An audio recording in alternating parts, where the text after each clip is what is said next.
Recently, I was watching a video about how a brother from Dominican Republic was talking about how you know, if you're frustrated from, in the United States from the women over there, come to, get your passport and go visit some of these other countries, and you would, you know, have different results.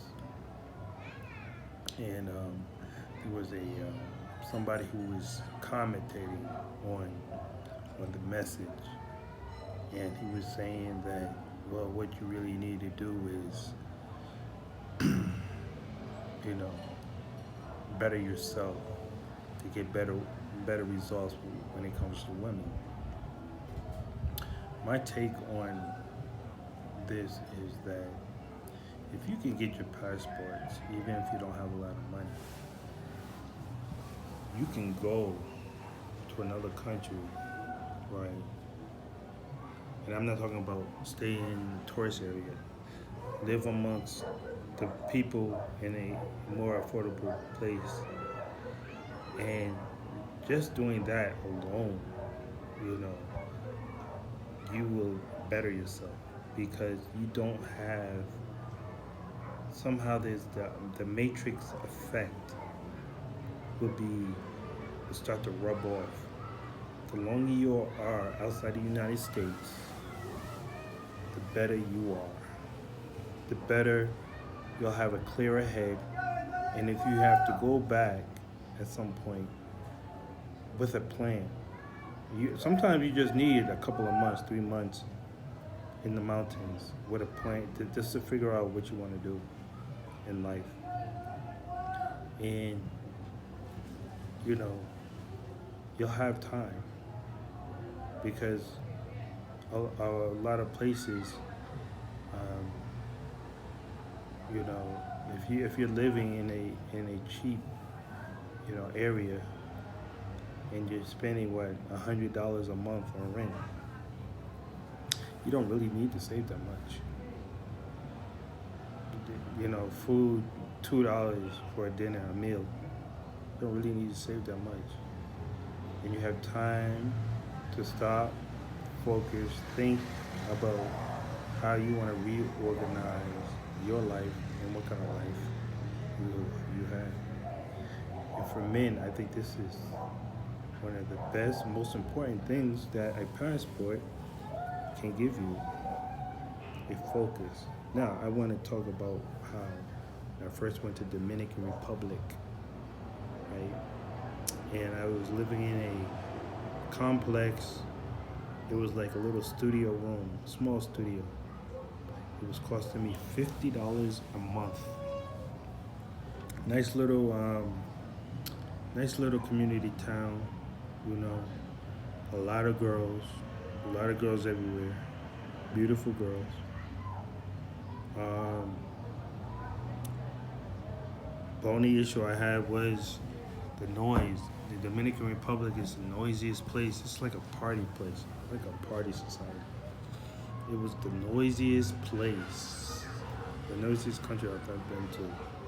That got me because my neighbors were playing music and, blasting music. So, because I was spending so cheap on rent, my neighbors, you get what you pay for. So they were blasting music, and I had to deal with it. Now, if I wanted to upgrade and have a quieter place, you can do that too. I did eventually upgrade. I purchased a house or rented a house, and I was paying like 250 US, But my whole point is that it's the time just to clear your head that's most important. So when I went back to the United States, I worked because I had a goal now. I had a more motivation that I was gonna come back with a lot of money.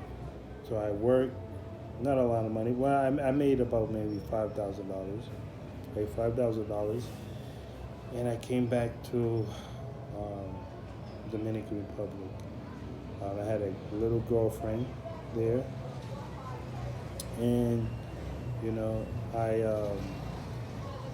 rented a house. I rented an apartment, but brought it to the apartment, and it was good. I want to talk about a story what happened to me when I had $5,000, right, in cash, $5,000 in cash in Dominican Republic, and I went to this lady's house. Right, I was staying at this lady's house, and she was very impoverished, a very impoverished area, very impoverished lady, and the floors were dirt. There's chickens running around, so it was like it wasn't even a compound. It was still the city, but it was a poor area in the city. And I left $5,000 in the little room that I was staying with the lady. I was like, oh man, I left my money there. How do you leave $5,000? I don't know. It was a while back. I don't know what I was thinking, but I left it in the lady's house. And when I went back, it was there. She didn't take it. Well, she did take $100 of it. I never mentioned it. I never said, "Oh, I'm missing 100." I didn't say anything. I just went and got my money, and that was that. I didn't speak of it. She didn't speak of it. So it's a crazy story that happened to me one time. If you enjoy this story, I'll tell you other crazy stories that happened to me in Dominican Republic. Right now, I'm in Colombia. Look at the skies. Look at the skyline. Paying not too much more than what I was paying in the DR. I mean, where I'm staying is like $50, no, $100 a month. I'm in the mountains, but if I wanted to go to the city, I just take one bus, 45-minute ride, right, straight to the city, and do whatever I want. So a lot of times, you don't really need a lot of money to clear your head to better yourself. Just to clear your head is bettering yourself. And I have a girl that I'm talking to. We're just talking. I don't even want to say we're dating. We're just talking. So I'm trying to stay focused on that. We're supposed to meet up tomorrow in the evening, and we'll see how that goes. So talk to you later.